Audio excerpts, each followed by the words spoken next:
As Julie for the said and apologies. Thanks, Julie. Thanks, Provost, and good morning, members. Provost Jim Todd. Yeah. Councillor Stephen Canning. Present, thanks. Councillor Ellen Friel. I'm here, thanks, Julie. Councillor John McFadden. Councillor McFadden? No. Oh, Yes. morning. Councillor John McGee. Yeah. Councillor Elaine Cowan. Here. Councillor Maureen Mackay. Councillor Mackay is unable to join online. She's having a bit of trouble, so put apologies in for now and hopefully she'll appear. Thank you. Councillor David Richardson. Present, Julie. Councillor James Adams. Councillor Lillian Jones. Present, Julie. Thank you. Councillor Ian Linton. Yeah. Councillor Douglas Reid. Yeah. Councillor Graham Barton. Yep, here. Councillor Graham Boyd. Here, thanks, Julie. Councillor Barry Douglas. Yep. Councillor Neil Ingram. Here, thanks.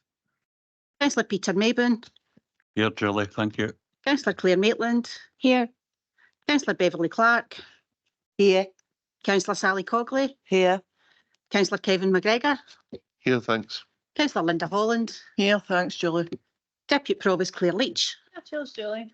Councillor William Lennox. Yeah. Councillor Alison Simmons. Here. Thank you. Councillor Billy Crawford. Yeah. Councillor June Kyle. Present. Councillor Jim McMahon. Here, Julie, thanks. Councillor Neil Watts. Here, Julie. Councillor Drew Filson. Here. Councillor Jennifer Hogg.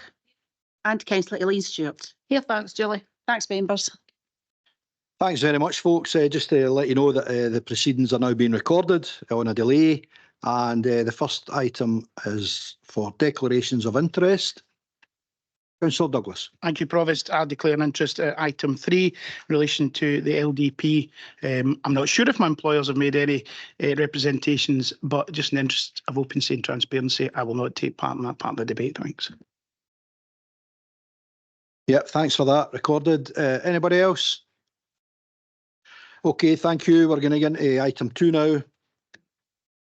And this is setting the housing and rent levels for 24-25, pages 3 to 7, and we'll bring in Blair. Thanks, Blair.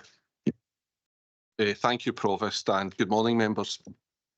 Members, the paper before you today, as outlined in the first paragraph, is to seek approval to set the housing rent account rent levels for 24-25. Members, the recommendations are outlined within section 2 of this report, and I will return to them at the end of my summary presentation of the report.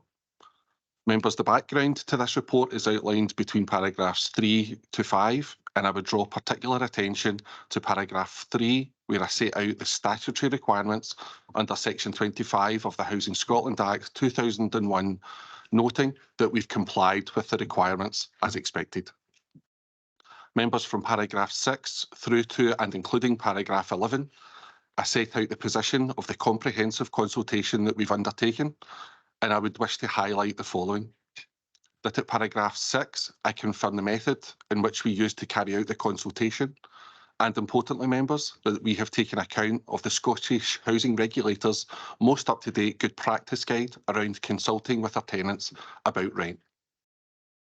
Members, you will note at paragraph 7 that we carried out our consultation between the 11th of December and the 19th of January 2024, and that this consultation was issued to every council tenant alongside every registered and non-registered tenant organisation affiliated to East Ayrshire Council. Members, you are aware I brought a suite of housing papers to Cabinet on the 22nd of November 2023, whereby colleagues set out our strategic plans for housing. And importantly, as part of this Cabinet, we did in some detail provide detailed information in terms of the financial position within the housing revenue account and factors that had to be considered in terms of applying this year's rent increase. You'll recall, members, that Cabinet agreed to consult on 2 options. Option 1, a rent increase of 6.5%, that did not seek to deliver an already agreed new build housing site in New Cumnock, and indeed option 2, whereby the increased uplift of 7.5% would facilitate the delivery of this same project. The average per week increase per proposal are set out at paragraph 8, bullet points 1 and 2 for each of these proposals. At paragraph 9, I provide more details of this consultation and again can confirm as follows. That all tenants, which was 11,582, were contacted to inform and encourage engagement in the consultation. Members, that we achieved just over 9% return rate, which was 1,090 responses, which was our highest ever response to a rent consultation. The feedback at paragraph 10 confirms that of those respondents, 75.9% chose option 1 as their preferred option, which was to increase their rent by 6.5%. In addition, 72% of respondents thought that the rent they were paying was good value for money, and 74% noting that they were happy with the level of consultation and information provided in regard to these rent increase proposals. Importantly, members, at paragraph 11, tenants have told us what their priorities are, and they are in order: to improve existing homes, to build new homes, and to make environmental improvements. And I've included the percentages within this section of the report. Members, from paragraphs 12 to 24, I have set out any implications, but again would wish to highlight just some really important points to that.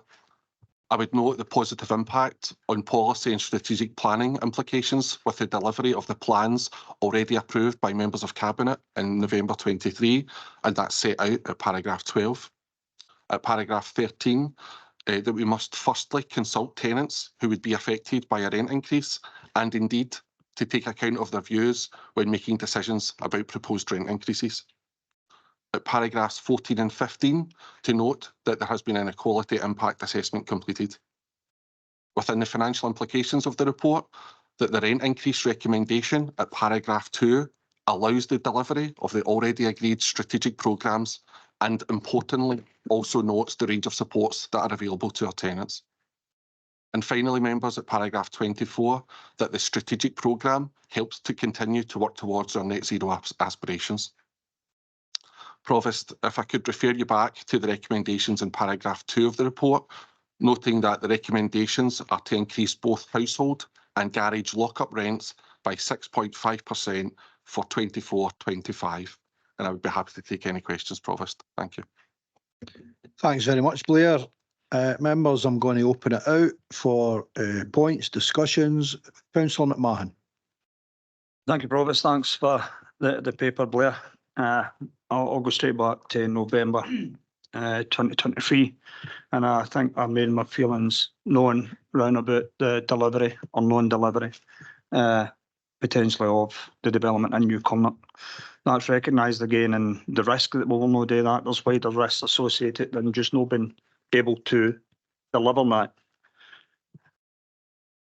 I know, and I think it's been documented well in this chamber over the last couple of years about the demographics and how they are changing, not just in East Ayrshire but throughout Scotland. And the Scottish Fiscal Commission, looking forward 50 years, clearly got plans and looking at plans to how we deal with that. We know the over 65s in East Ayrshire are going to increase year on year, but having housing ready for that is really important for me. I've toiled and toiled since November and how I would deal with this and the implications, but no delivering this in Newcomer. Equality, opportunity and community are just three of the overarching defining missions of this council, and the provisions of affordable housing in our remote and rural communities is vital to that. Housing plays an important role in sustaining rural communities and supporting them to thrive. Housing of the right type in the right place, identified local needs, can have a powerful and generational impact, supporting people to access the homes they need, enabling young people to stay in more communities in which they grew up, and supporting local businesses and services to retain and attract employees. With the onset of the wind farms and the development of the wind farms in the South Authority, our ambition, I think, in the South Authority is to create the jobs, improve the businesses and make the South, the old coalfields, sustainable going forward. When preparing for today, I reminded myself of the long-term housing strategy, Housing to 2040. And that has its core ambition for everyone to have a safe, high-quality home that is affordable and meets their needs in the place that they want to be.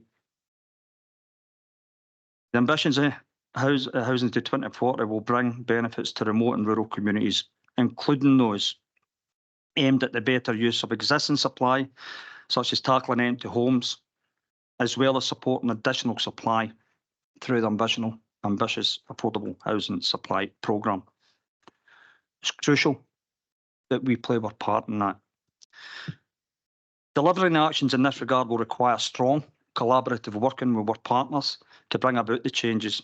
I recognise the complexity of delivering more homes in the right places in our remote and rural communities, and that one size does not fit all in the approach. It wouldn't work if we'd recognise that one size does fit all. Interventions that work in one community is definitely not going to work in another community. The market drivers and the demand, as well as issues of tenure and affordability, notwithstanding the demographic projections, is key to the delivery of appropriate place-based housing solutions that will serve our communities in generations to come. So for me, taking all that into consideration and the implications that would be on New Cumnock, and not just New Cumnock, the more rural communities, including Dalmelton, Patna, Logan, Cronbury, every place that sits rural in the south of the authority. Given that, and looking at the recommendations, I would like to bring forward an additional recommendation. That recommendation would be, given that New Cumnock has been identified previously as a strategic site to deliver, I remit to officers to undertake local research in the form of a housing needs survey to measure housing need within New Cumnock, to develop the most appropriate response to influence and any potential allocation of new supply housing by the Council of Registered Social Landlord, and return to Cabinet in November to provide a clear outcome following the consultation. Thereafter, given everything I have said, I would propose that again officers are remitted to prepare a rural housing action plan for all, I repeat, all of our rural communities in East Ayrshire by 2025. Second. Okay. Yeah, Leader. Thanks, Provost. I'd be absolutely delighted to second what my colleague has just proposed there. I think just maybe make some comments first, and I've got maybe a couple of wee questions at the end.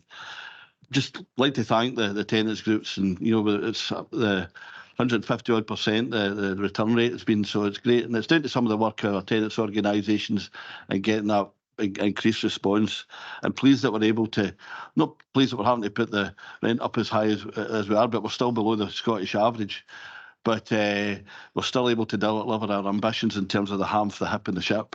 And pleased to see that we're continuing to build houses and to acquire houses. 78 houses that we acquired during the last financial years. That's a big number, and it's a number of families that suffer the consequence of homelessness, and inadequate housing have been rehoused because of this strategy. And I'm delighted to see that's increased year on year. I'm delighted also to see the Tenant Support Fund, which are helping families through the difficult crisis as well, and the support that we're, particularly with energy prices rocketing, that we're able to give lemonade as well. And through all this, we're not just building new, but we're actually, what the tenants are asking us to do, improving our the existing stock, the existing homes. And I think that's some of the figures in terms of what our ambitions are in paragraph 11 is great. And also just that not just the houses themselves, but the environments that where in our council house areas, to make it a much more pleasant place to live in. I think Jim's point in terms of we've got a real issue, and I actually raised it when with government ministers yesterday. I had actually the opportunity when I met with part of the COSLA delegation when we discussed the financial settlement. Where East Ayrshire, with a population decline, mainly in the south due to either some of the coalfield areas, as Jim's described, actually have been hemorrhaging numbers for a number of years, and the time is now for actually halting that. And we did a considerable amount of work, but really through housing and any way we can to invest in these communities, to make these thriving communities once again. And that's not by pulling resources on it. And I've made that clear to government. And I think as a local authority, we should be doing the same. I know there's work going on just now and looking at rural population, and I was able to hear about work that's been going on in Dumfries and Galloway and Argyll and Bute. But I think, you know, because of the growth in the north of East Ayrshire, that massive an issue that we've got in our coalfield communities, and I think none more so than Newcombe, if I'm being perfectly honest. But that is happening in other towns and villages that Jim's named. So I would be absolutely delighted to second Jim and his amendment and move the 6.5% increase. But one thing that I raised with government as well, what was a problem we have, but it seems to be universal across Scotland, is increasing costs, and right across the capital works. And some of that can be attributed to contract inflation and materials and all the rest of it. But no, in some areas we're seeing doubling of prices in 12 months. So, you know, I asked, yesterday when I met the Deputy First Minister and the ministers, that we need to look at that nationally, but I'm asking you if we can have a look at that locally, just to see if there's anything we can do to kind of pinpoint some of the pressures that are on and enabling us to deliver a building programme, because I think that's absolutely critical. And it's put, we're getting less and less resources, and we've put more pressure with rent increases on our people, on our tenants, to help us deliver these programmes. So, we need to look wisely at how the money is spent. I would just like to ask that. But certainly, I think Jim makes a really valid point. If we're to stick with the housing regulator and the housing demand areas that policy for government are saying, we'd continue to build houses, where the population is growing, but some of the areas where there's population decline, we'll never get to. And these communities to be, they need, a wide range of housing as well, particularly when you see, quite frankly, 3 and 4 bedroom houses that were built to house a workforce. There's an absolute inadequacy of houses that are built for the elderly and the disabled in these communities. And we need to be building houses in these communities too. And hopefully, when we get the paper back, we can have a really good look. And I look forward to all the members participating in that and hearing what they have to say, and the tenants' organisations as well. And thanks very much. I second Jim in his amendment. Thank you. We've got the amendment with addition. Yeah, we've got to everybody understand that. Yeah, thank you. Councillor Douglas. Thank you, Provost, and certainly got a lot of sympathy with much that the Deputy Leader and the Leader have said today. Depopulation is a big problem, particularly in the west coast of Scotland, and we know that, yes, it's probably been masked to an extent in East Ayrshire even already, never mind what's coming, I think, over the next 20 and 30 years by the exponential growth in the north, particularly in places like the Alnwick Ward and Kilmarnock, compared to what we're having in the south of the Irvine Valley. So very mindful of that. I think the challenges that are going to come to us about depopulation, I think we probably haven't quite grasped fully the issues that are going to be faced, because that impacts our schools, it impacts our health services, it impacts all of the public services we provide. But it is important that we are there as a local authority, and we can't let communities be left behind or feel to be left behind. So absolutely, I hear that, and the challenge that will come forward as technology improves in relation to net zero and our drive towards that, and to make sure the houses that we have, the existing stock, is meeting the requirements of the public going forward, absolutely vital. And the technologies that will come in some of our new builds, I'm sure, even from what we're doing today, what we'll see in a few years' time will be quite transformational. So it's certainly good to see we are committed to building more new houses, refurbishing those that are already in our stock. I am pleased to see that the 6.5% proposal seems to be now will be carried by this chamber today. I think it is important that we are mindful of it in a cost of living crisis, that despite what we hear out there about inflation coming down, prices are still rising for household goods, and people who are absolutely on the just managing and only just managing, some of them are clinging on with their fingertips, this rent increase is probably at the limits of what they can afford, and to have pushed it any further, I think I certainly would have found difficult. Pleased to see the level of engagement. It looks like a low figure, you know, less than 10%, but we know it's the highest we've had. Great, and anything we can do to continue to engage with our tenants is good to see, and certainly I would welcome it.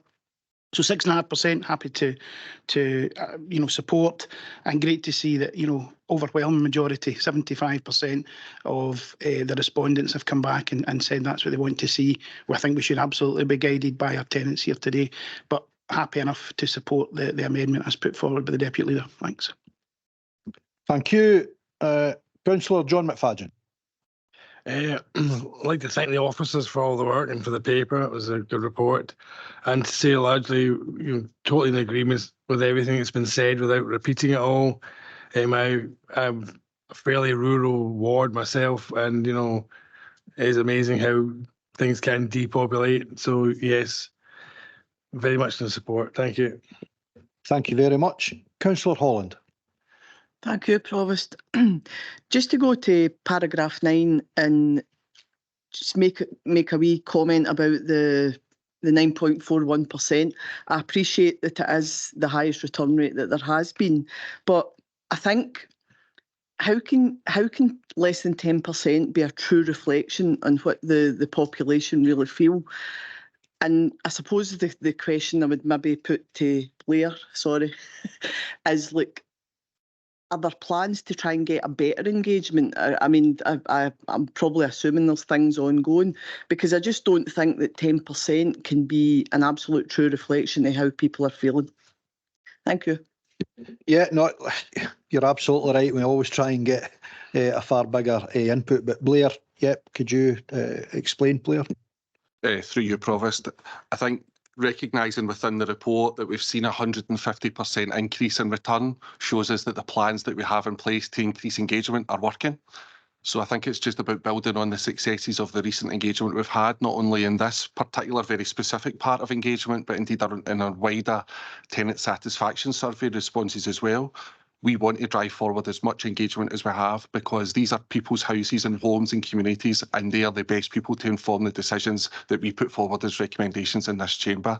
So that would be my position. Also, just for noting, is that the Scottish Housing Regulator also sets out almost a target consultation return, given the size of your local authority. Now, I'm sorry, and I know I'm in public session, but I can't remember the exact figure, but it is less than 400.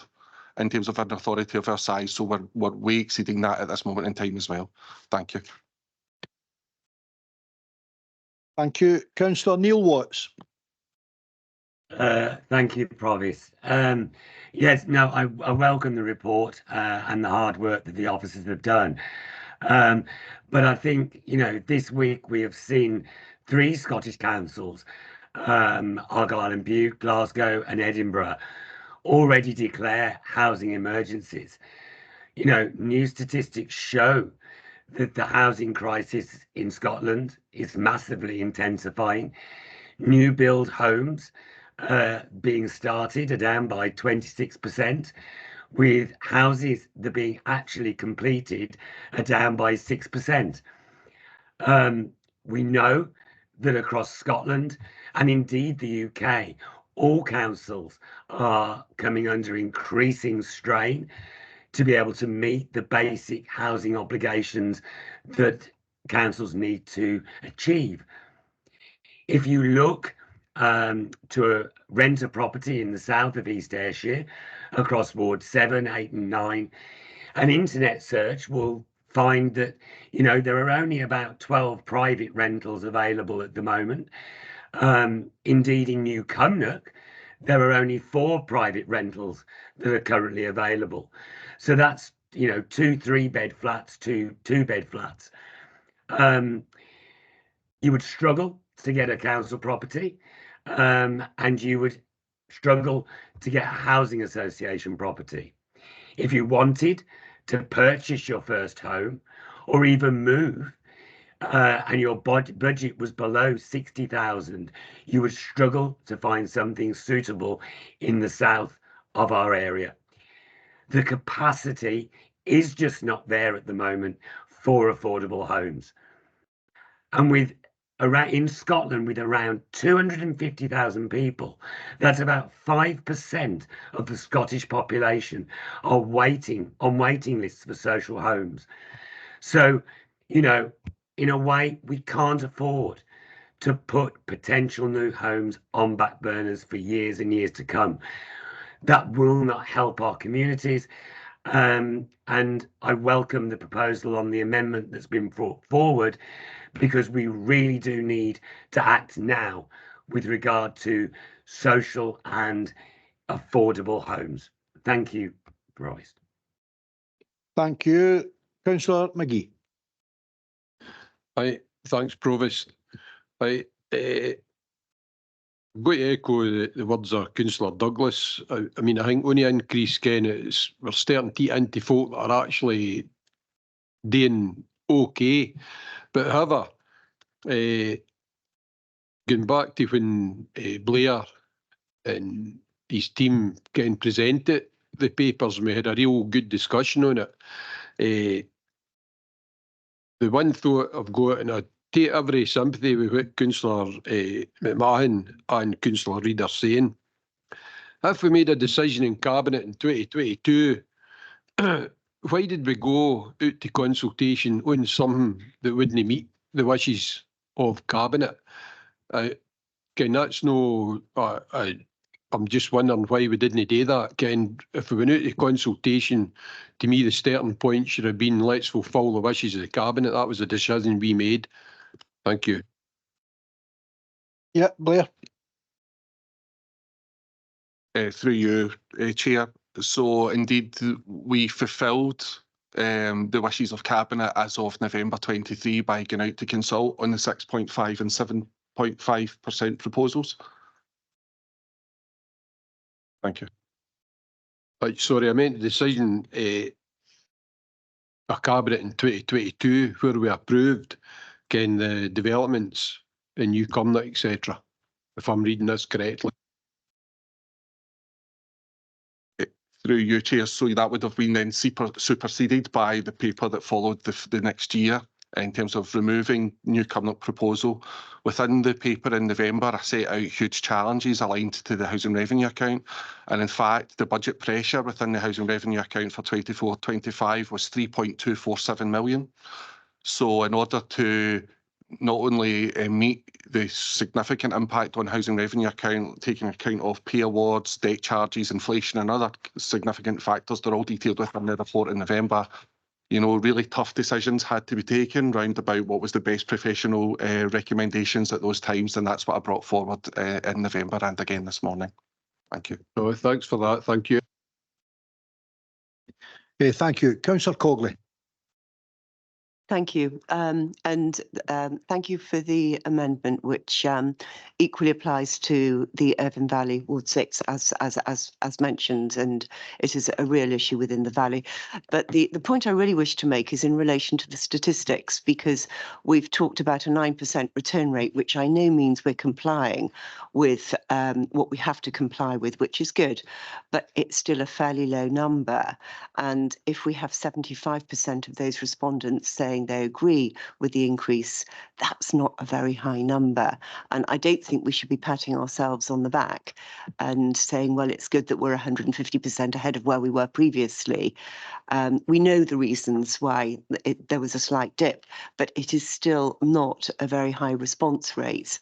And I'm not sure how well that response rate actually reflects the views of our tenants and residents. So I do think we have to be very cautious when we pat ourselves on the back for what are very, very low figures. Thank you. Yep, David. I think maybe just to support Blair and maybe just to keep us focused here, I'm not sure, Councillor Cogley, any colleague or members patting themselves in the back. What's been stated in response to questions is quite simply and factually that the return rate this year is higher than it's been before. That's relevant information.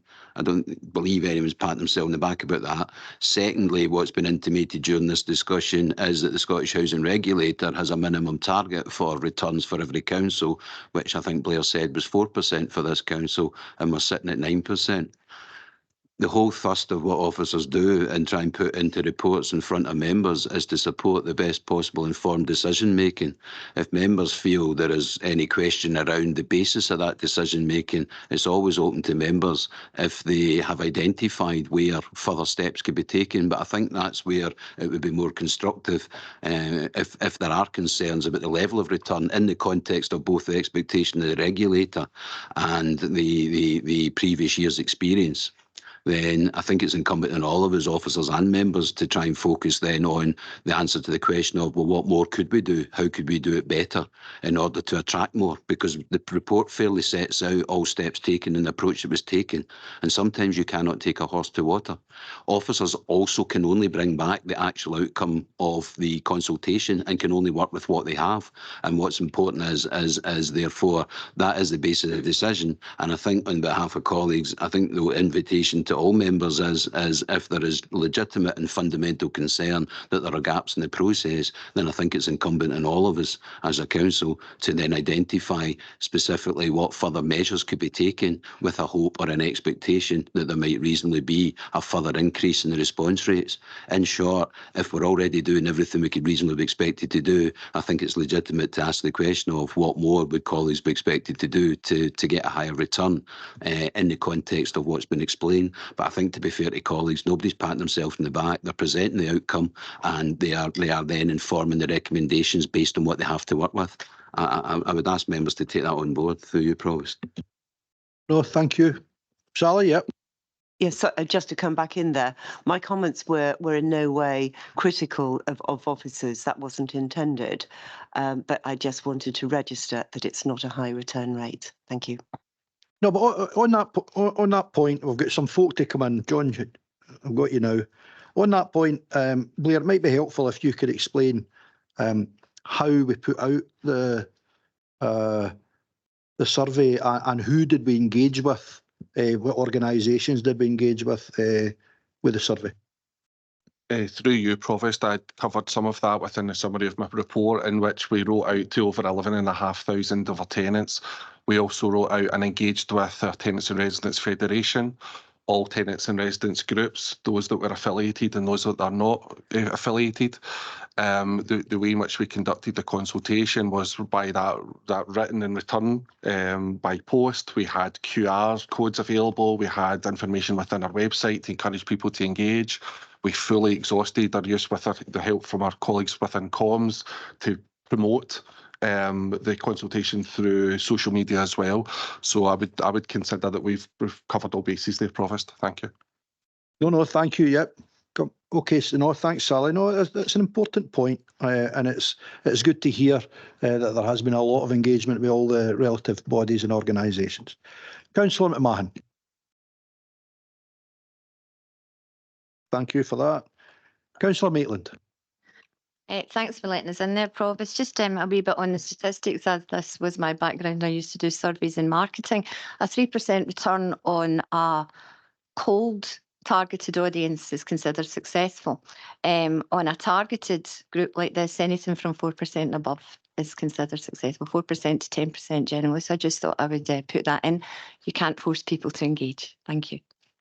No, that's fair points. Councillor Richardson. Thanks, Provost. Yeah, this is just maybe a wee bit of kind of private sector experience. 9.41% is actually, as Councillor Maitland's just said, is actually a very good rate of return for this type of survey, etc. The only way that you'll probably increase that rate of return, and I know there would be a financial implication of the council in doing this, is maybe to financially incentivise the tenants to return.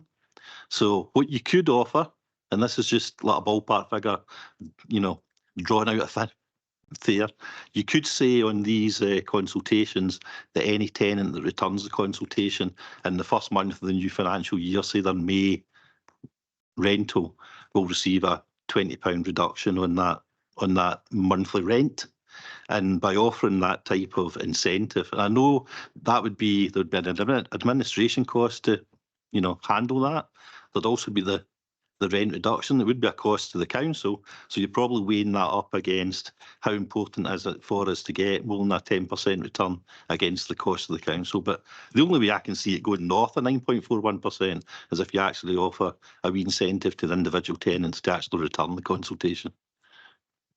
No, good. We've offered incentives before with council tax returns and all the rest of it. So, but the guys are absolutely confident that guys and lasses will be looking at every tool in the box. Yeah, Blair. Through you, Provost, and just in response to Councillor Richardson, I can confirm that we already have a financial incentive for people in terms of encouraging to engage in the consultation process. How much is it, Blair? £50 per award. Oh, there you go. Well, you're even north of my £20 suggestion. An East Ayrshire gift card, of course. Thanks. Well, there it's been done already. Fantastic. Great, thanks, folks. Councillor McFadden. I wonder if our council has given any consideration into the whole idea of retirement villages. I mean, sometimes you can free up a lot of good housing if people had somewhere else, to go. I mean, certainly in America and lots of other countries throughout Europe, they have, retirement villages and purpose-built communities, and they're often built maybe like in the south of the area for us. They're not built in the places where there's high demand for the initial housing. All the ones in Florida are all built round about the peripheries. Because, that would be one way of freeing up some existing housing, and also for people's well-being. I mean, a lot of people are sitting in houses and they're lonely. They sit in the houses to the last minute. They've got to go into the nursing home, and then they're faced with £1,500, £2,000 a week paying their nursing home bills. Whereas I think if there was more retirement communities with a little bit of assisted living and wardens and bits and pieces, people could live independently for a lot longer, and possibly if they were built in more peripheral areas, then they could re-increase the population in some of the places we've lost population. I know it's a huge scheme, but it's got to be worth some sort of looking into the whole aspect of it, because it works elsewhere. Okay, no, it works in other places, but there's a massive cost. David? Just a thought, Provost, through you, but I'm conscious the next paper in relation to LDP2 also introduces us to the fact that we'll shortly be embarking in LDP3. That's probably the kind of area where that kind of policy shift could be considered and looked at, because if you were going to do that and encourage those kind of particular developments in particular areas, you would do so through the development plan process. So it's not to kick a good idea or a potentially good idea down the road. It's just identified at the right place for that to be tested and considered and looked at within the context, I think, of the next round of LDP3, and set out and consider if there's a possibility of identifying sites, as you say, sites that might not be as attractive for commercial development, but might be for that kind of a closed community or closed audience, if you like. So it's probably most appropriate that we take that away and consider that through the LDP3 process. I appreciate that's a longer process, but policy takes time, and effective policy takes even more time to develop. But that's probably the place, certainly not in the context of paper, but it's probably a good idea. I know, but it feels like it. So probably through LDP3 would be the route to test that out, and hopefully see something along those lines, or at least the consideration of that and outcome of that through that process. Councillor Douglas. Thank you, Provost, and always interesting to hear about the Orlando of the south of East Ayrshire being developed. I would give you a bit of a personal experience, if you'll indulge me for a second, Provost, on where my stepmom lives and where exactly it is a retirement village in South Lanarkshire. They are currently being faced potentially with the company that run that, and it is a charity going into administration, and the costs that have been proposed to try and change the conditions for a lot of the people in there are eye-watering. You're talking a 300% increase that will create real issues. So I think we be careful before we embark in that, although absolutely agree with David's point that this is something that should be dealt with through LDP3 rather than potentially here just now. The impacts, of course, on our health service and every other provision when we try and bring these these communities, and I've seen it elsewhere. So I would call canny before we take a jump in that regard. We are building houses for older people. We have done, fantastic development at Witch Road, which, being bluntly honest, there's a lot of people who would not have wanted a house in Witch Road and would have been steering away from central North Kilmarnock, but they're absolutely desperate to get in there now. So we have made a positive inroads in that regard, and absolute credit where credit's due to our staff for having the vision there. So yes, we can do more of it, and we need to as we see population getting older. But let's just, before we take an example from things across the pond, things are bigger, not always better in the US, that's for sure. Thanks. No, it's also it's true that everybody, for all the right reasons, everybody says, oh, it's great, we're all living longer. But those professionals here that work with health realise we're living longer with health issues. So there's a serious aspect to it. Leader. Thanks. No, I just carry on for where Barry's saying in terms of Witch Road. I mean, that's dramatically changed, people's view of that part of the town, and previous other investment from our colleagues in other housing associations, together with our hopes for the Dean Street shops there and the plans we have there, as well as some of the consolidarity work in terms of fabric and refurb we've done elsewhere, and just it's been transformational in terms of that area. And it's just to get back to the original point from that Jim was making. Why should our rural community should receive that kind of transformational effort from ourselves as well, to reflect the changing needs of the communities there as well. So it's important we learn the lessons in a micro level too. But I was just getting back to my earlier remarks, Blair, just in terms of the capital costs. We visit, I think we went up to see the new houses where the old college was, and we could see, I could certainly see, and I think hopefully the people that were there would agree, that the standards in the council houses compared to the private sector were higher, and the spec was a lot higher. And I'm just thinking aloud, in terms of, if the private sector just now was to face doubling in prices of the cost, the construction industry would come to a halt. So why should that apply to the public sector? There's something maybe going on here that I don't know whether, Blair, you'd maybe want to comment on, or is there anything we should be addressing?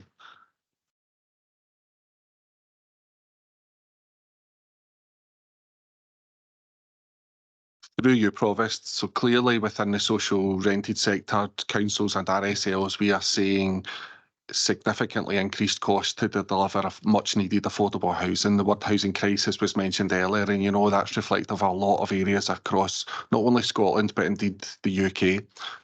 So there becomes a pinch point between the money that we have available through our resource planning assumptions, the grant money effectively that we have available to us now, and the ability to meet the need that we have. So there does appear to be a disconnect between the need and demand and availability of resources to deliver. So it will continue to be a challenge for all housing providers unless there is a change in that respect. Thank you. Okay, folks, that's nearly 40 minutes discussion there. Very good discussion. The recommendations are there in front of you. There's an addition being proposed and seconded. I don't think there's any alternatives. Is it okay, guys, sorry to put you in the spot, to read out what the Councillor McMahon's wording that will be on the additional recommendation? Go. Is that okay, folks?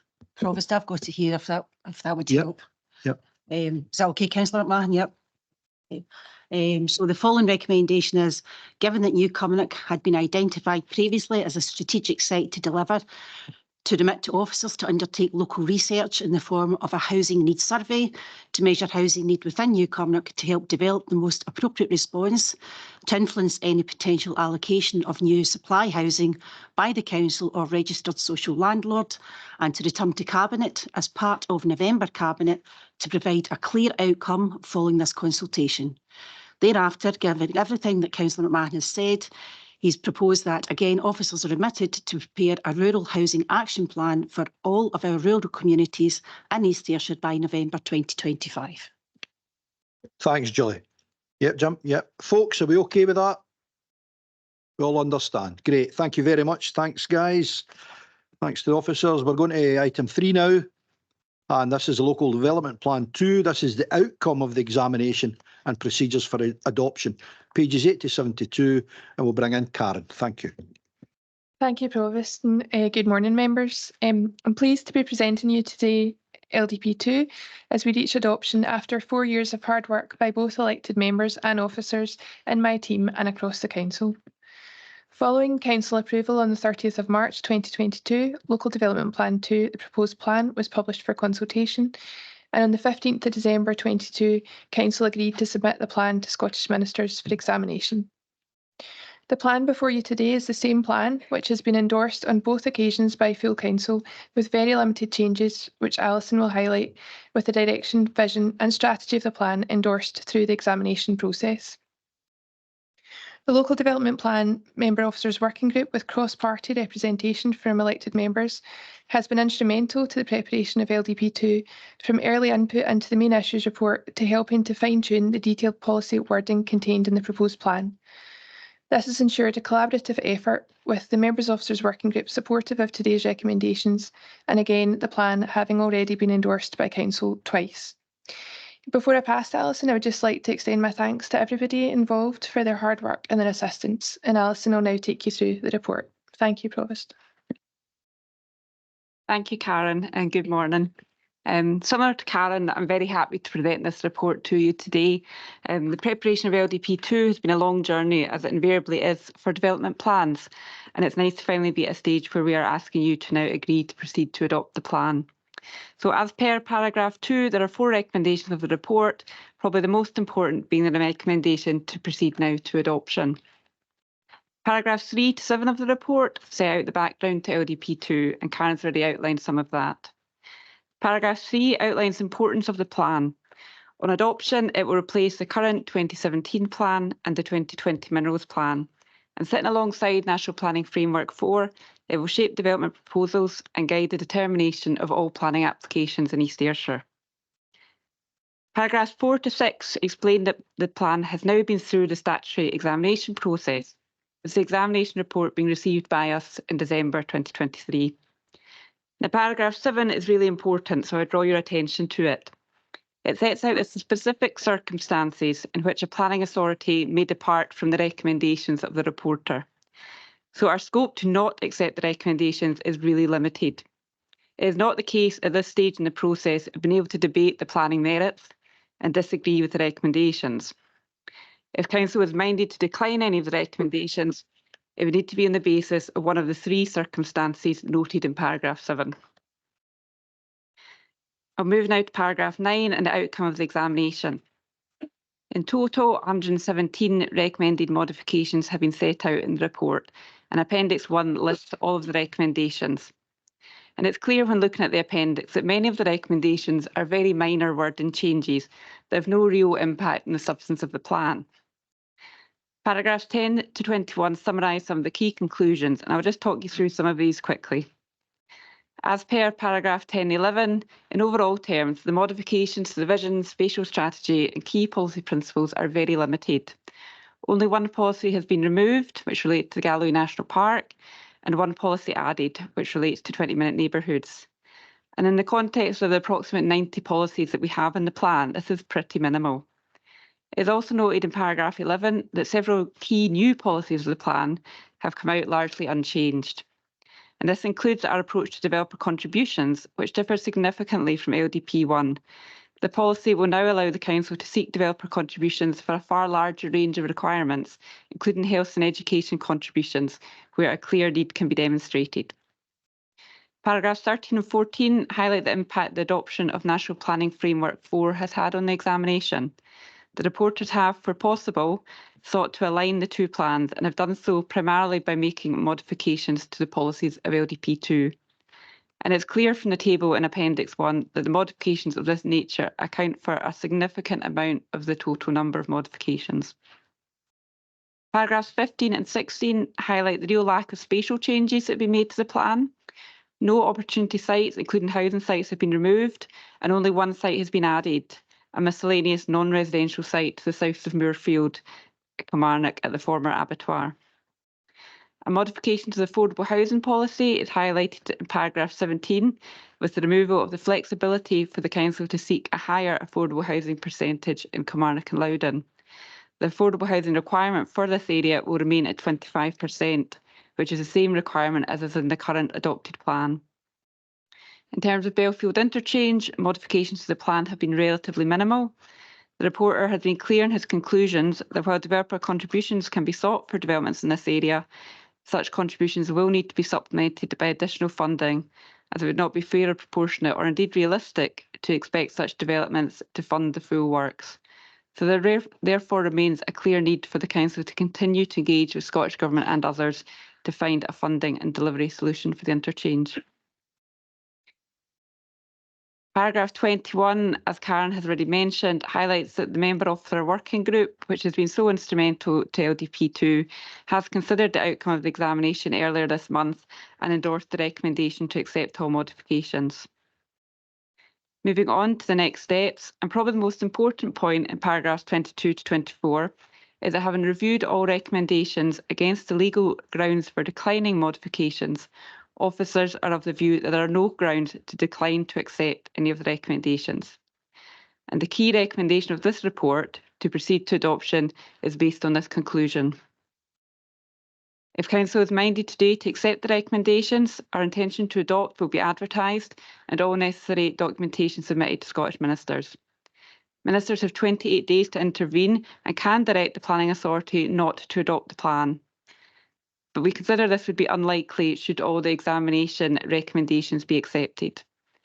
After 28 days, if no direction is issued, the plan can then be adopted. In terms of implications outlined in the report, there are just a couple I particularly want to draw attention to.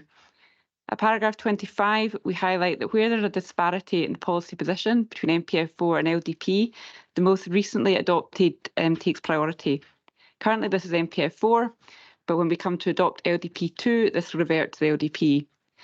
And we'll be one of the very few planning authorities in Scotland in this position, and it will be a good position to be in, especially for some of our policy areas such as rural housing and minerals, where there are small but important differences in the detail of the policies.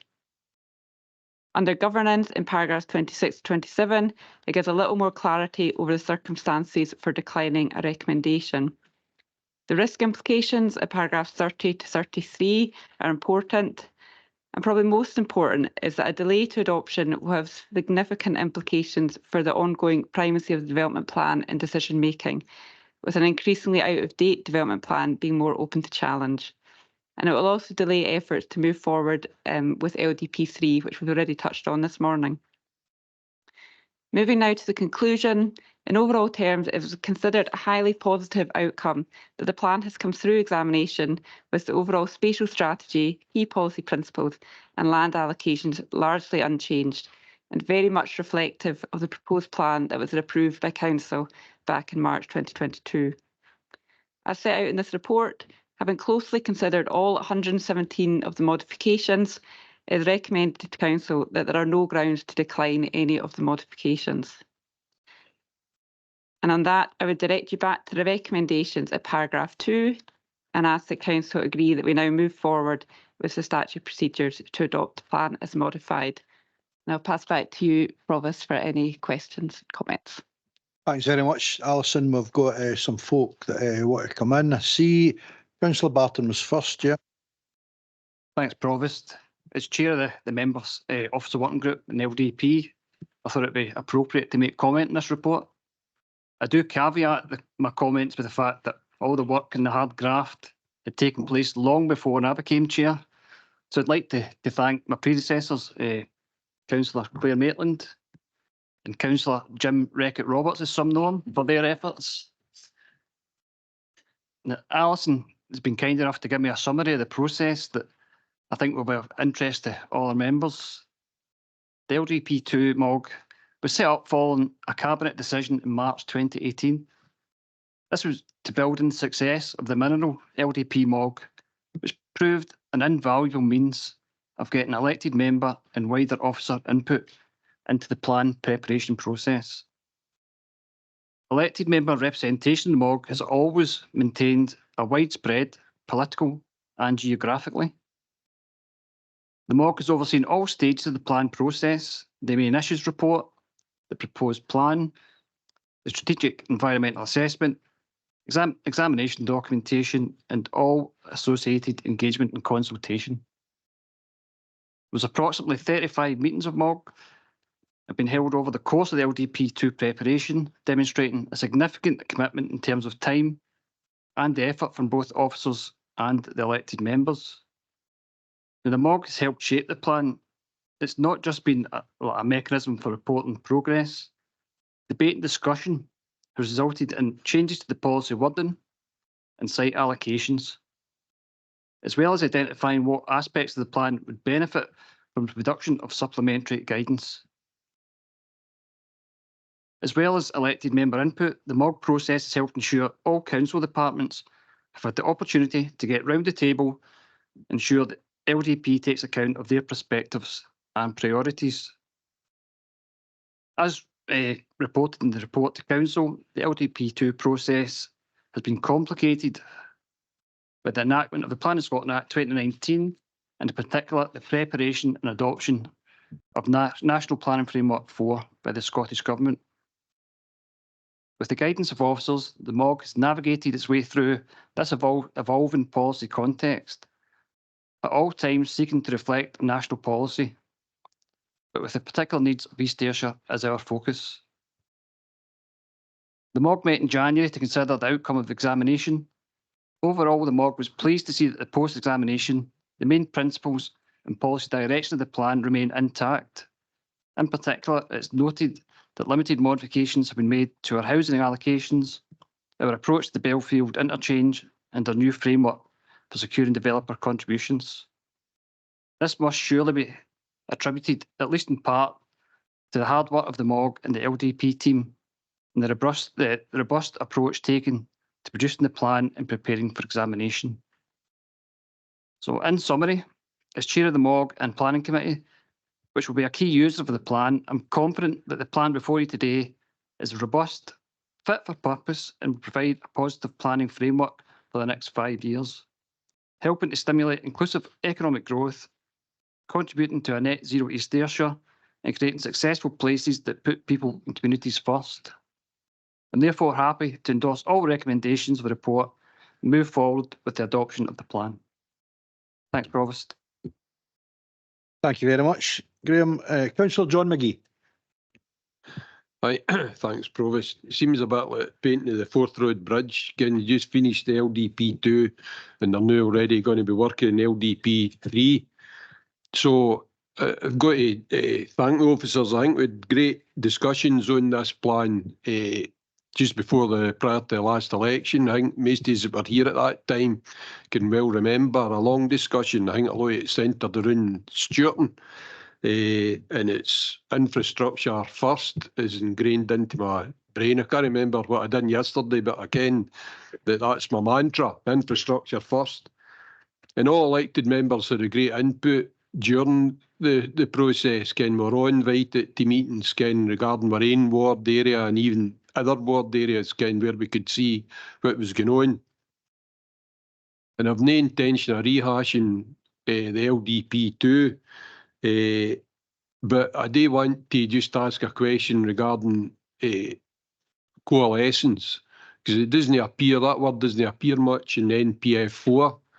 And I think before in all our plans we had a presumption against coalescence, but I still wonder that when I see some of the areas we're putting in where I think we've had a natural boundary between a town and a village, that coalescence comes to my mind.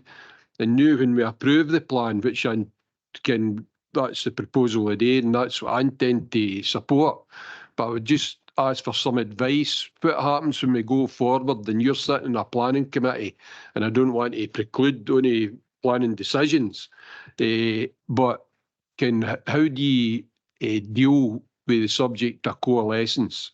Thank you. Yep. Alison, yeah. Yeah, thank you, Councillor McGee. Coalescence is something that we're very conscious of. think, and particularly around Kilmarnock and the villages around Kilmarnock, and it's to do with the levels of growth we've got in our housing sites there. We're fairly confident that with this plan, we're still within the kind of confines that we're not coalescing. We're managing to keep that separation, and it will get harder. You say we're very quickly going into LDP3, and we are very quickly going into LDP3, and coalescence will become an even bigger matter for that plan. And it will come down to our housing sites and where we're looking at our new housing sites. If indeed we have to release large new housing sites, it is getting more difficult. We may need to be looking at different parts of settlements or different settlements to, as you say, avoid this coalescence. In terms of the applications that may come before Planning Committee, we're fairly confident that the housing sites that we've put forward are adequate to supply enough housing sites within the lifetime of this plan, and that the sites that we've put forward will not result in coalescence, certainly at this stage. I agree with John. Leader.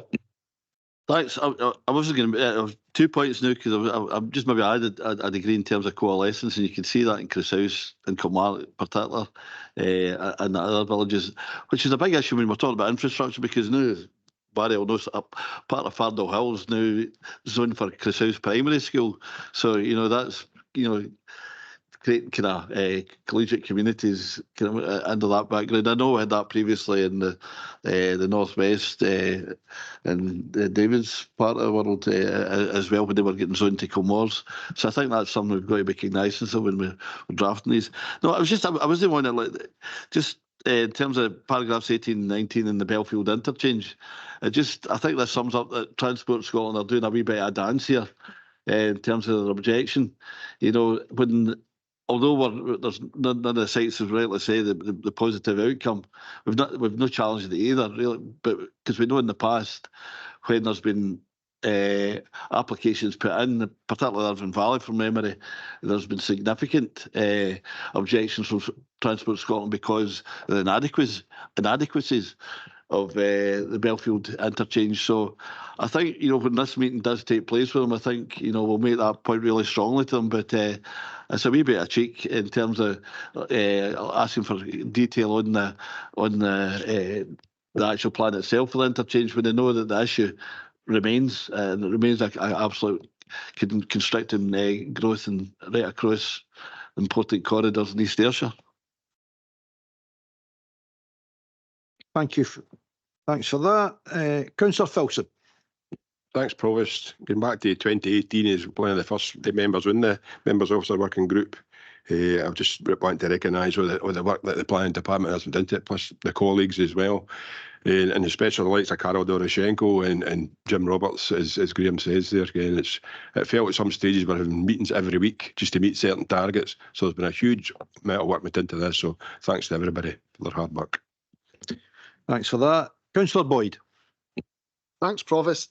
I'd like to thank the officers for the work in LDP2 as well.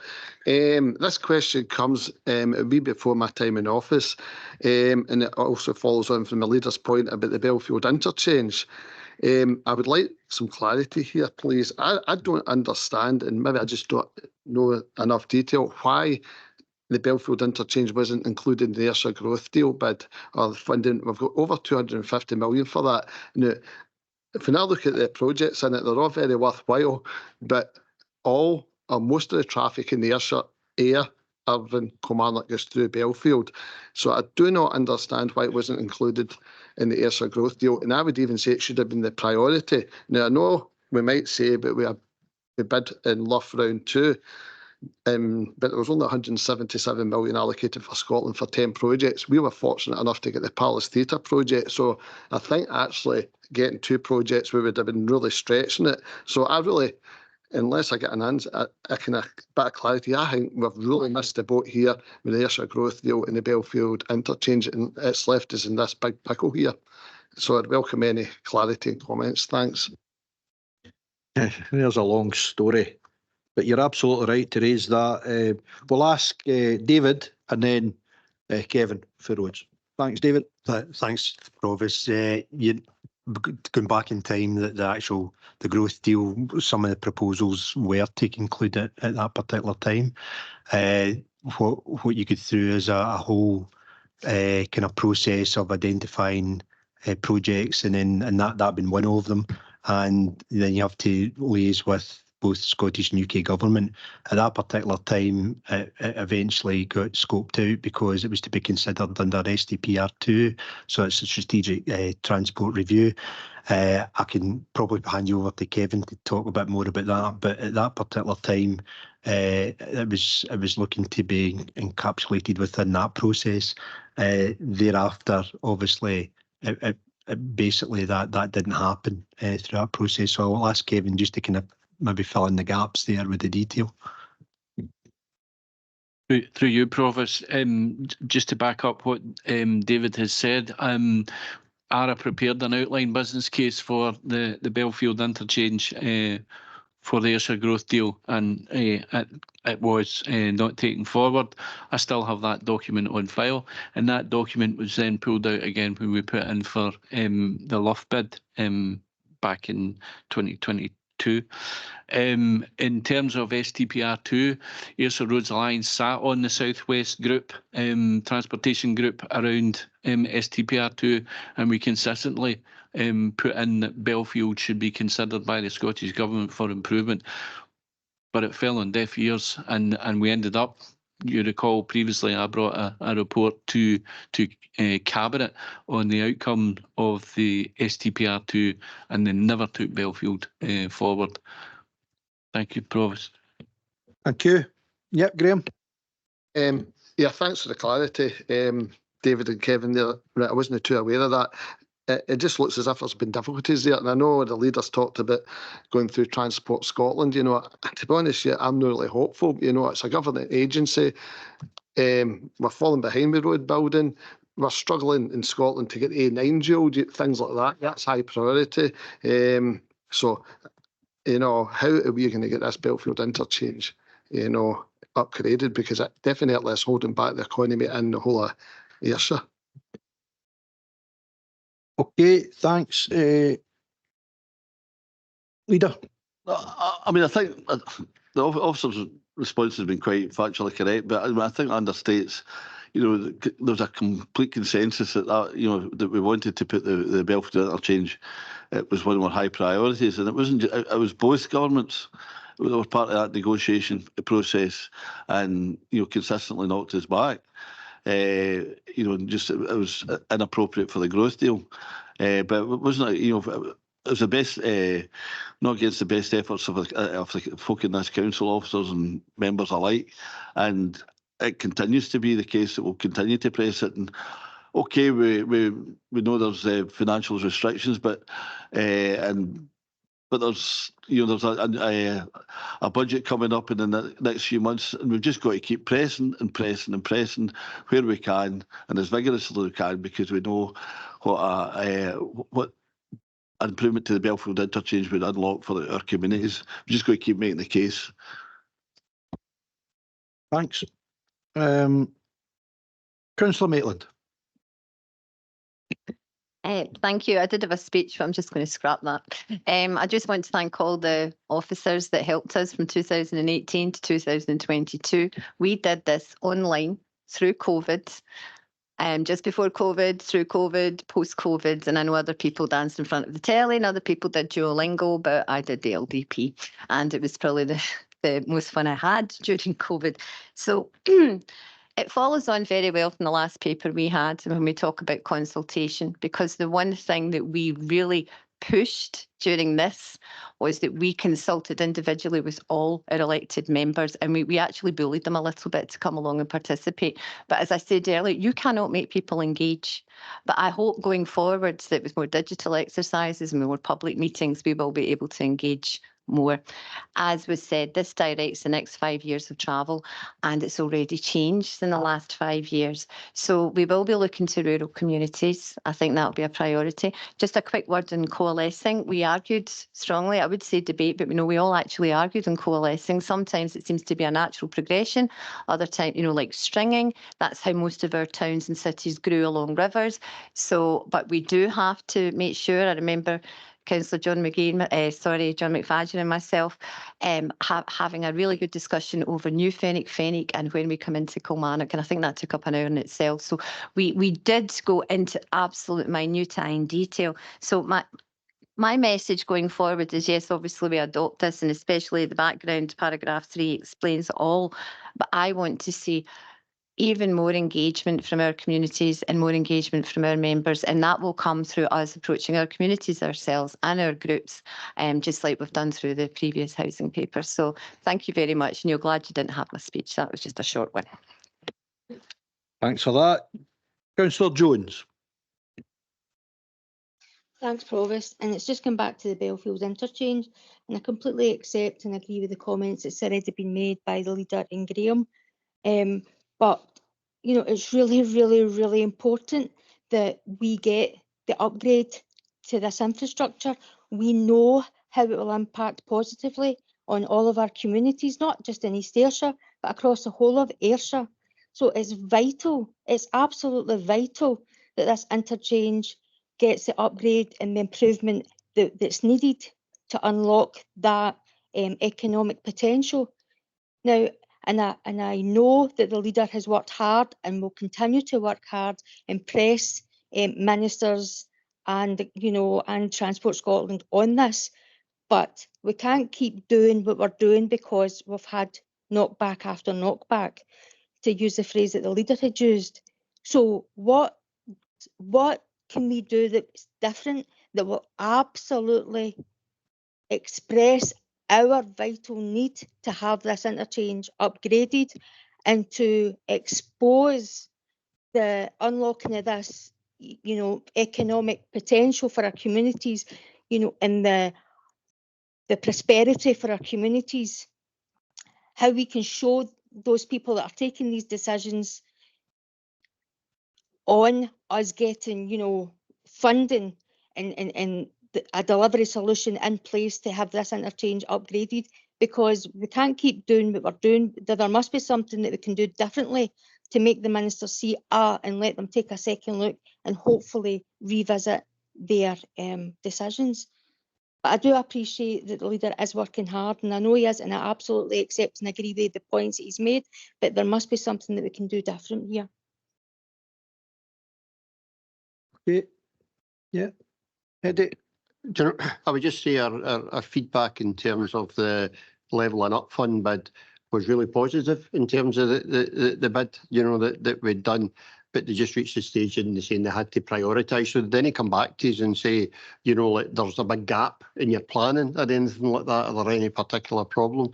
It was just the overall prioritisation, in terms of that. And in terms of round 3, I think we gave you a report very recently to say it wasn't even considered. They simply went back to the round 2 ones and prioritised a few out of round 2. So there's nothing wrong with the substance of the bid that we've got here, but I think, as members said, how we manage to get that other folks' priority is the thing that we're all going to have to continually think in how we push and have a clarity around that, not just in respect of East Ayrshire, but in terms of the Pan-Ayrshire economic strategy.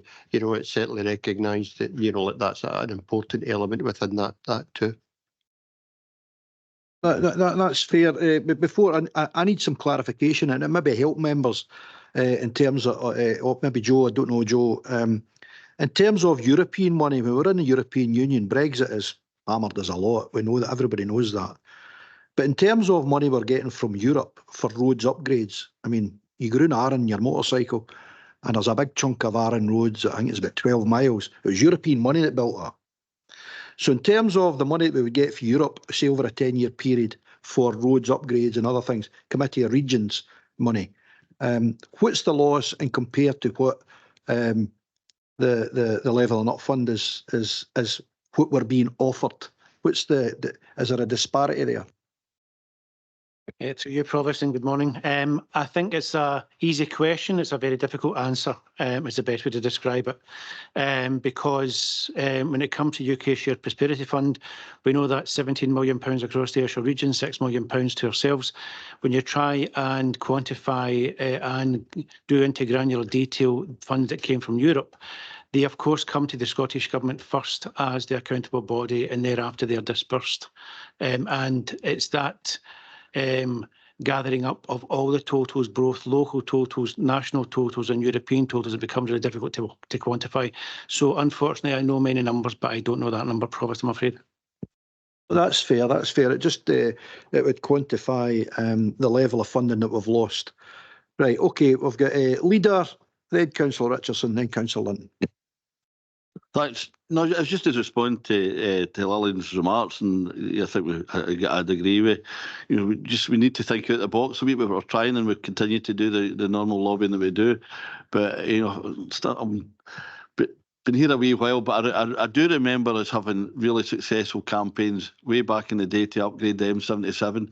When we had a good cross-party campaign, when we get it firmly on the public minds and on the political agenda, and maybe it's something just to do a bit of work, just to evidence what this would bring and what this would deliver for East and wider Ayrshire, something along those lines. Similarly, we did that with the train service, the half-hour service. You know, I'm going way back now to the early 2000s, but it worked. Just putting that political pressure onto all parties, but I think within locally we stood together and argued the case for the important investment into our communities. So it's maybe we just need to work with communications and do a wee bit of work just to say what this actually means to people, because I don't think some of the public out there just grasps just how restrictive it is. Understand the health and safety issues, of course we do, but some of the other things that unlocks, we really need to get the pressure on every political group nationally, just to make a local campaign, and maybe that's something we can get behind. Thank you. Councillor Richardson. Thanks, Provost. I was born and bred in Cessnock Place, so it basically just sits just off the Belfield interchange. So I'm old enough to remember there was a big upgrade to the Belfield interchange when the bypass into Moorfield was built and tagged onto it. But one of the big problems with the Belfield interchange is that the whole of the south of Kilmarnock's heading for the Belfield interchange, because you've got Belfield, Shortleys, Rickerton, Caperington, they're all heading to get onto the M77 to the Belfield interchange. Now you've got two major interchanges. You've got Belfield, you've got New Farm.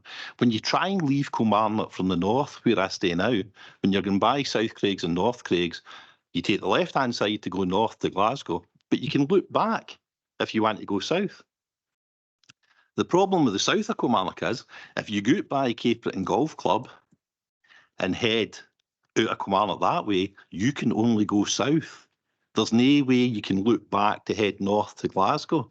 So we're all talking about the Belfield interchange, but the way to take the pressure off the Belfield interchange is maybe to sort out the south of Kilmarnock, because if you can do that, all the traffic for the south of Kilmarnock's no heading to the Belfield interchange. So everybody's no trying to get on there, which means the traffic coming from Cumnock, if they're wanting to head to Irvine, if there's less traffic heading for Kilmarnock round the Belfield interchange, there's normally in the mornings, I know there's a huge tailback coming up for Cumnock way, but if you take the pressure off the Belfield interchange, that traffic can then get round the Belfield interchange, because the south of Kilmarnock can get going north to Glasgow if we sort out the south of Kilmarnock. And it might even be, that's maybe a question to Kevin, it might even be more cost effective to look at adding a fourth way of getting north to Kilmarnock that could help the people that live in the south of Kilmarnock, take the pressure off the Belfield interchange, and then that sorts that problem. And I don't know if it would be more cost effective to look at that. Well, we've been talking about this for years and years and years. Kevin? I think the costs of that would be, in the current climate, prohibitive. And I think the best option is to go for Belfield interchange. But I also do believe that the A71, the A76 and the A70 are all key routes into Ayrshire. Thank you, Provost. Councillor Linton. Thanks, Provost. Totally different subject. It's going back to David's response to John's question earlier about the LDP3. Obviously happy to support LDP2 and I appreciate what's been said about the amount of work that's went into it. But one area I've got a bit of concern about is that we've seen, particularly in Kilmarnock in the north, a huge increase in new housing. But it's big family houses we're seeing predominantly, in fact, exclusively, I would say, 3, 4, 5 bedroom houses. And I get that the builders want to maximise the profit for the square meterage. So they build bigger houses to get more money in.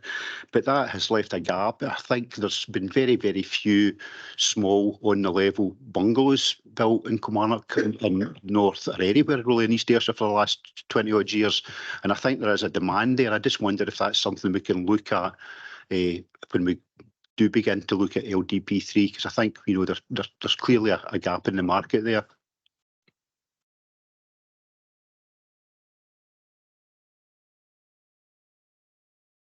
Yeah, I'll take it, Provost. Thanks. Yeah, I mean, certainly one of the things we look at when we look at the policies is around the mix that you might encourage. And certainly when we're looking at the planning applications as well, we're looking at the mix of housing.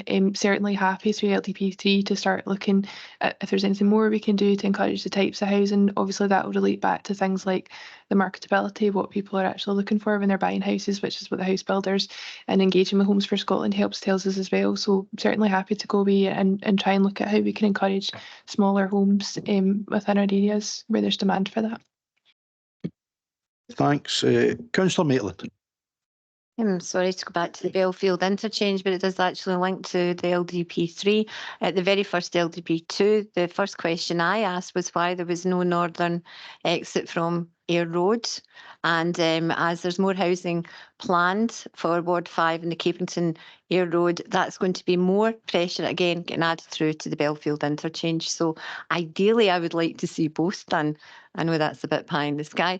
However, that doesn't mean we can't put it in there and we can't pressure for it. And I think it just shows you how limited we are. So no matter what we put in our plans, we don't have full control. So my first question when I go to LDP3 is what's happening with the Belfield interchange and what are we going to do about our northern connection to Ayr Road? Thank you.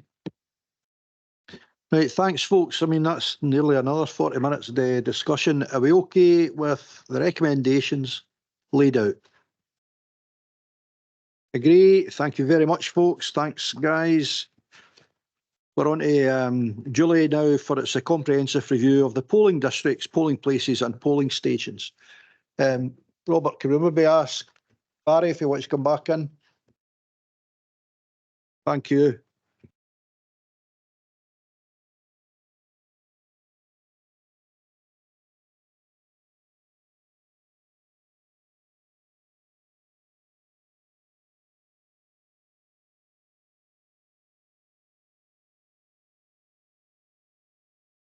Right, thanks. So over to Julie.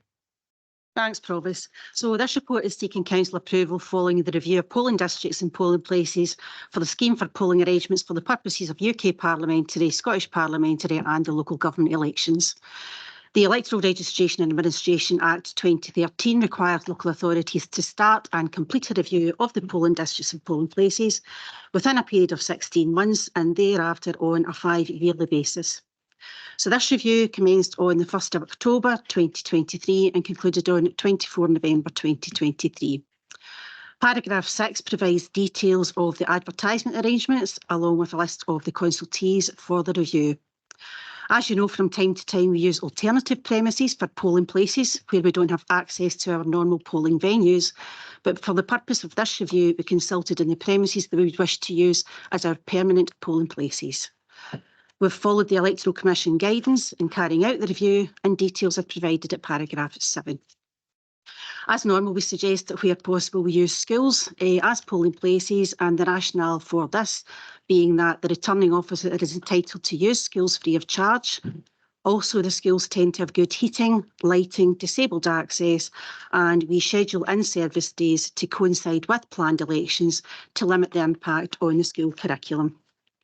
So the appendix to the report shows the list of the proposed polling districts and the polling places on a ward basis as the basis for the consultation. During the review process, one comment was received from Galston Community Council, details of which are provided at paragraph 11. So the objection was the use of the schools and the reasons why they think schools should not be used. The Community Council suggested alternative premises in Galston, namely the Community Centre, Hog Hall, the Bowling Green or the Mission Hall. Due to the ongoing refurbishment at St Sophia's Primary School, we'd already identified Hog Hall as the alternative polling station for the forthcoming UK general election, and that was considered the best alternative option that we had for Galston. As colleagues, members already know, we do use the community centre, but unfortunately it's not big enough to put an additional station into it.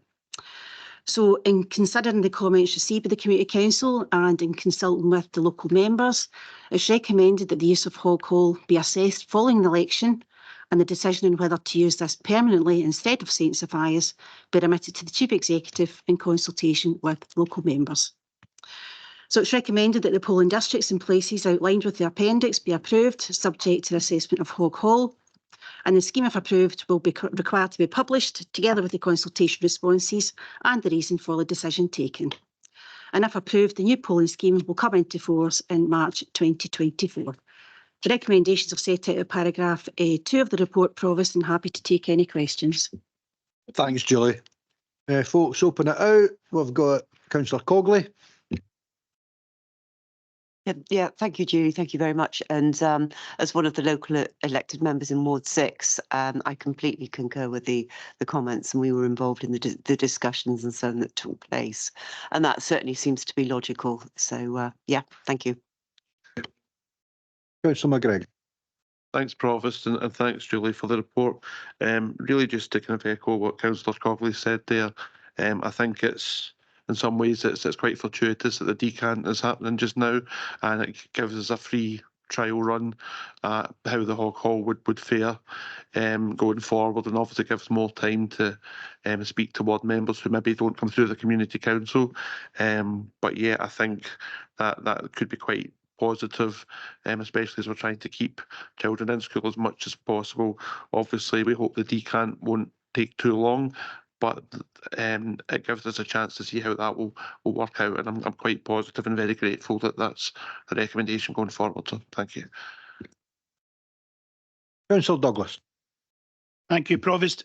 Julie, we've already had a chat on this, but I think just for the benefit of everyone here, obviously looking at Ward 4, and I know going forward the proposal is to use Take a Bow. Provost would also declare an interest in that. I am a member of the board at Take a Bow, but I'm happy enough to continue discussing on this point, is that you would be using an alternative during the refurbishment works at Take a Bow. Julie, is that correct?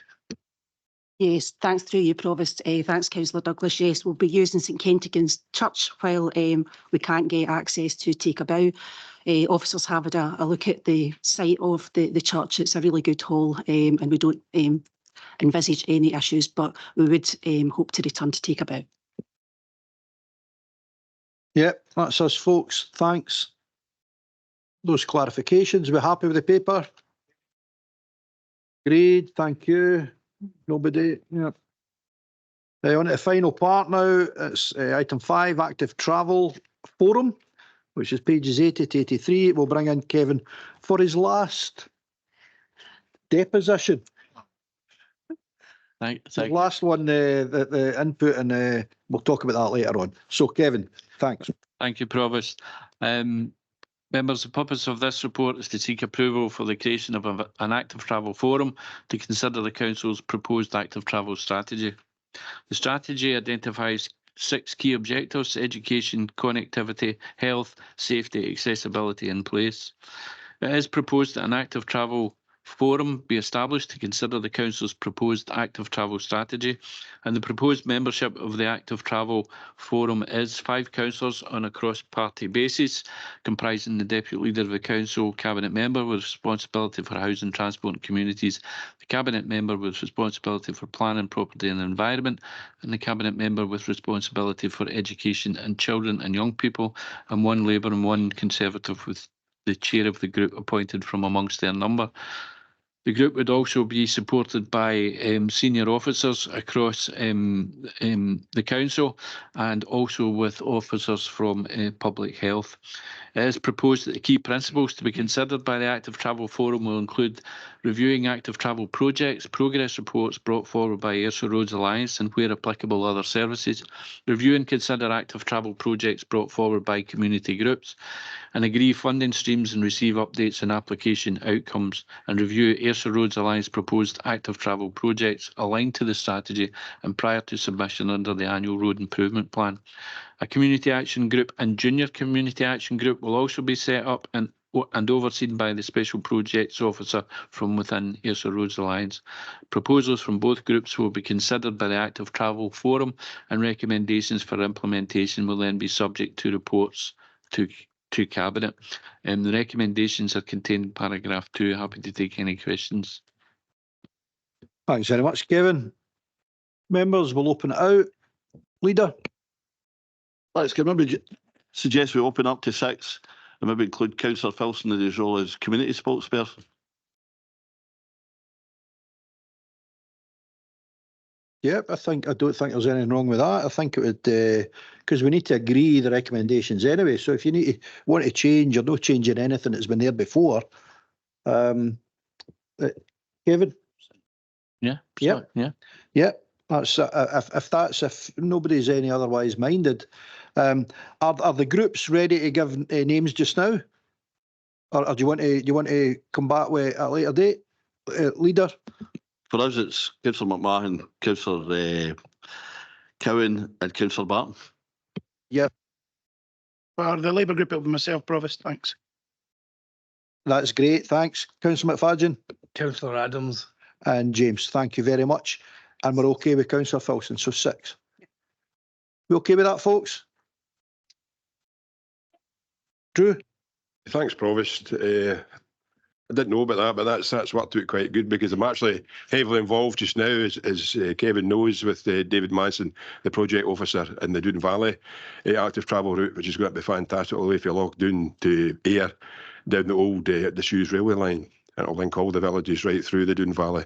So it's going to be fantastic. But what I've got to commend David for as well is trying to involve as many local people in employment and businesses to try and use them as they go down the route, basically. So it's really good what he's doing. I'm pleased to be working with her. I'm pleased to be part of the forum. Thanks. You're looking at gondolas? Gondolas for the Doon? Officers and councillors, look out your cycles. Yeah, a try. It'll be good. Well, thanks very much, folks. Kevin, thanks. We're going to have a wee, if members don't mind staying back, going to have a wee presentation for Kevin. But Kevin will be back. We will be holding him to account in his new role. So thanks, everyone. And we'll just get a couple of minutes to get things sorted out, and we'll have a wee presentation for Kevin. Thanks, everyone. Thank you.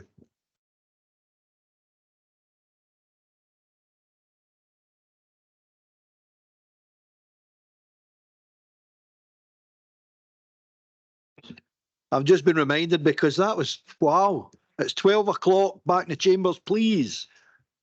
Well, that was no bad, actually. So 12 o'clock, please, if you can make it back in the chambers. Thank you. That concludes the meeting. Thanks, Ian. Sorry.